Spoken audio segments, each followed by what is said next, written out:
नमस्कार, आप देख रहे हैं नई आवाज न्यूज चैनल। मैं हूं आपके साथ अंशु शर्मा। खबरों का रुख करते हैं।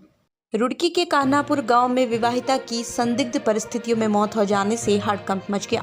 सूचना मिलते ही मौके पर पहुंची पुलिस ने विवाहिता की शव को पोस्टमार्टम पर भेज दिया। जैसी इसकी सूचना विवाहिता के परिजनों तक पहुंची तो वो भी मौके पर पहुंच गए, जहां उन्होंने ससुराल पक्ष पर विवाहिता की हत्या का आरोप लगाया है।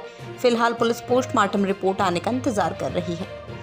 दरअसल इब्राहिमपुर गांव निवासी अब्दुल जब्बार की पुत्री गुलशन का विवाह 7 अप्रैल 2015 को कन्हापुर गांव निवासी फारूक के साथ हुआ था।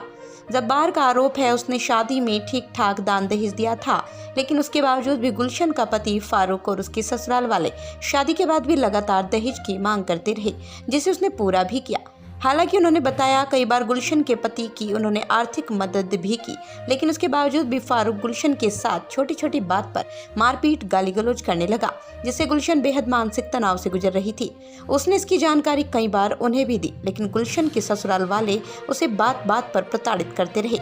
आरोप है देर रात जैसे ही उनको इसकी सूचना मिली तो अस्पताल पहुंचे, जहां गुलशन की मौत हो चुकी थी। परिजनों का आरोप है पहले उसे जहर दिया गया, जब कुछ नहीं हुआ तो फांसी दी गई। फिलहाल परिजनों की तहरीर पर पुलिस पोस्टमार्टम रिपोर्ट की बाद जांच में जुटी है। आरिफ न्याजी की रिपोर्ट। क्या नाम है आपका, कहाँ से हैं? मेरा नाम नावेद है, मैं इब्राहिमपुर से हूँ। नावेद, क्या है पूरा मामला? मेरी बहन का मर्डर हुआ है और ये उसके ससुराल वालों ने मारा है। उनकी डिमांड रहती थी हर बार पैसे के लिए, हर बार उन्हें पैसा मिल भी जाता था। पापा ने भी कई बार उनको पैसा दिया है। पिछले 8 दिन पहले हम गए थे वहाँ हमें भी यही बात कही कि हमें कुछ नहीं दे रखा, और बहन के साथ में मारपीट बहुत करते थे। वो 112 नंबर पे फ़ोन भी करती थी। 2-3 बार उसने फ़ोन किया, कल भी उसने फ़ोन किया और पुलिस आई और समझा के चली गई। उसके बाद उन्होंने फिर वापस से उसके साथ मारपीट की और इतना मारा कि उसे जहर दिया और उसका गला घोट के उसे फांसी दे के मारा। कहाँ शादी हुई थी आपकी बहन की? कन्नड़पुर में हुई थी, और 7 अप्रैल 2015 में। और लड़के का नाम फारूक है और उसके फादर का नाम है जमशेद। किस चीज़ को लेकर मारपीट थी? ये पैसों को लेकर वो डिमांड करता था। हाँ, उससे पहले भी कई बार हुई है।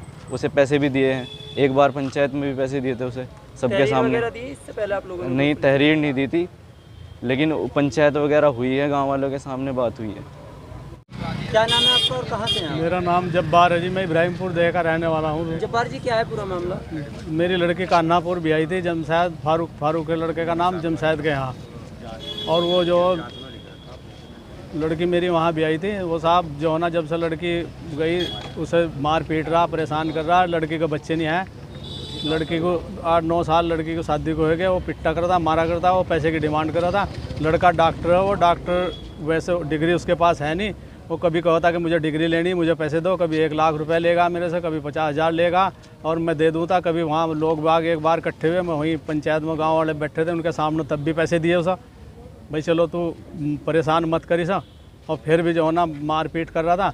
अब लड़की 112 नंबर पर फ़ोन कर देती, उसके बाद जो है ना आ जाती पुलिस आई। पुलिस ने जो है ना उसे समझाया बुझाया और वो चली गई कि भाई ऐसा नहीं करने का। कहने लगे जी हम कोई नहीं दिक्कत, घर वाले कह देते कि हम कुछ परेशान नहीं करने के साथ। उसके बाद फिर पुलिस गई, उसके बाद फिर लड़की को मारी पिट्टी और अपना मार दी गला घोट कर और जहर देगा। कहने लगा कि तू कर फ़ोन, कहाँ तक के करेगी, अब अगत हुई।